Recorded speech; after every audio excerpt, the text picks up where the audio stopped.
Shalom, bien-aimés dans le Seigneur. Que la paix soit dans vos maisons, dans vos vies et dans tout ce que vous êtes en train de faire. Aujourd'hui, je voulais dire à une personne, notre Dieu redonne la joie. À ceux qui ont perdu la joie, notre Dieu redonne la joie. Là, pendant que j'étais en train de réfléchir, j'ai comme l'impression qu'une année de 12 mois a été coupée. Elle est devenue une année de 10 mois. Parce que, avec toute cette maladie, il y a plusieurs personnes qui n'arrivent plus à travailler, qui sont restées dans nos maisons. Mais ne vous en faites pas, notre Dieu redonne la joie. Nous allons prendre nos Bibles et lire dans le livre de Jean, au chapitre 20, à partir du 15e verset jusqu'au 20e verset. La Bible est en train de nous dire ceci.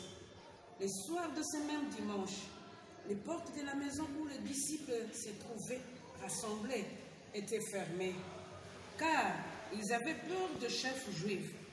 Jésus vint alors se présenter au milieu d'eux et leur dit « Que la paix soit avec vous ». Après avoir dit cela, il leur montra ses mains et ses côtes. Le disciple fut rempli de joie en voyant le Seigneur. Parole du Seigneur. En réalité, vous devez comprendre que, après la résurrection, Dieu a rendu privilégié 2 femmes et 2 disciples pour qu'ils soient des témoins de sa résurrection. Quelle que soit la grandeur de leur nombre, la Bible nous montre qu'eux sont devenus des privilégiés.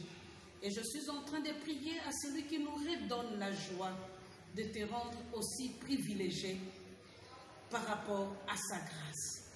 Et non simplement ils sont devenus privilégiés, mais ces hommes et ces femmes sont partis raconter à tous les disciples pour leur dire réellement que le Christ est ressuscité. Il y a eu de ceux qui ont été sceptiques, mais la Bible nous montre que pendant la mort, pendant que le Christ passait sous Pilate et Hérode, les disciples étaient dispersés.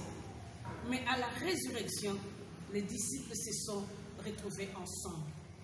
La résurrection ne nous apporte pas simplement la victoire, mais la résurrection nous apporte aussi la force de l'unité.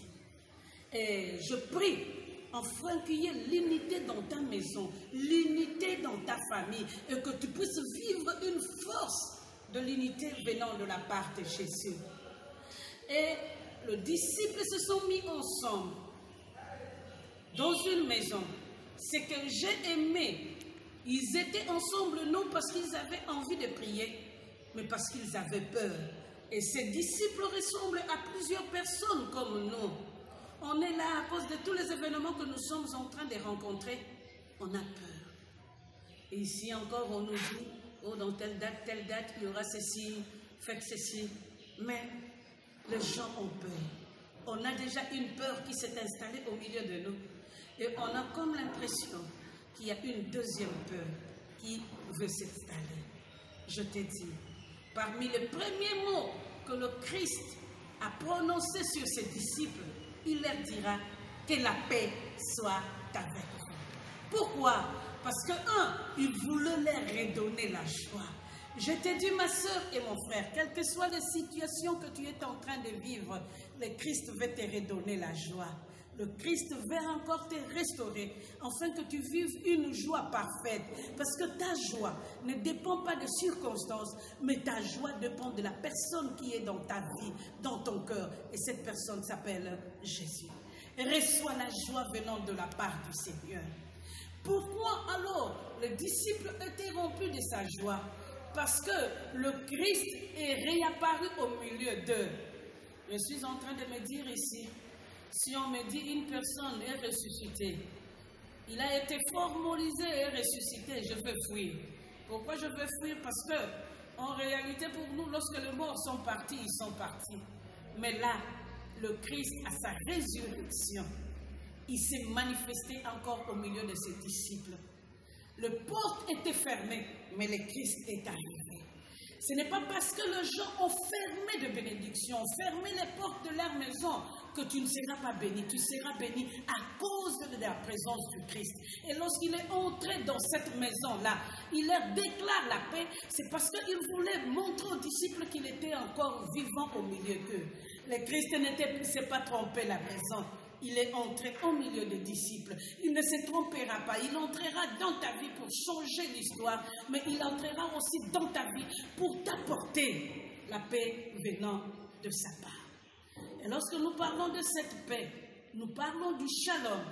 Le shalom qui ne dépend pas des situations extérieures, mais le shalom que le Christ nous apporte, qui dépend de la situation intérieure de nos vies.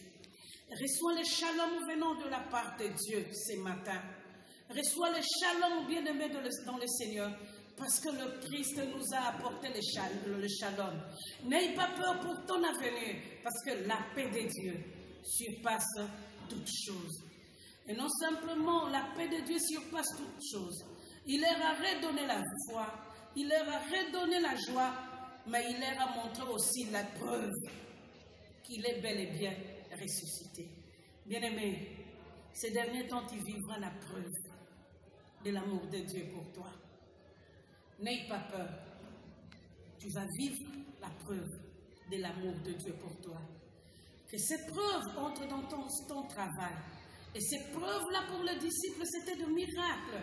Ils ont connu le miracle de la résurrection. Et toi aussi, tu vas connaître le miracle de la résurrection et les conséquences de la résurrection dans ta vie. Les disciples ont été restaurés dans leur joie à cause de la présence de Jésus. Que le Christ restaure ta joie. Que le Christ te montre des preuves de miracles afin que tu saches qu'il ne t'a jamais menti.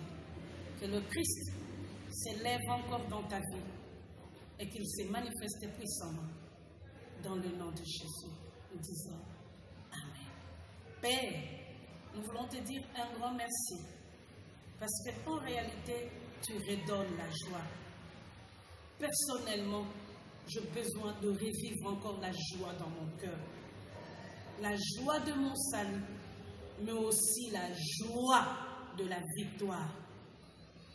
Merci parce qu'aux disciples, tu leur as donné la joie de la victoire, la joie de la résurrection. Et à mon frère et ma soeur, tu fais aussi la même chose. Que la joie entre dans ses projets. Que la joie et la paix entrent dans sa maison. Que la joie et la paix entrent dans tout son entourage. Dans le précieux nom de Jésus, nous avons ainsi prié. Merci Seigneur Jésus. Amen. Bien-aimés dans le Seigneur, avant que nous puissions nous quitter, abonnez-vous sur cette chaîne si vous voulez que nous puissions vous transmettre à chaque instant les paroles que nous enregistrons pour vous. Que Dieu vous bénisse. Et je n'oublierai pas de te dire, Kimia ya Nzambe ezala na yo, Nzambe asalela ngai bolamu ebele. Ciao.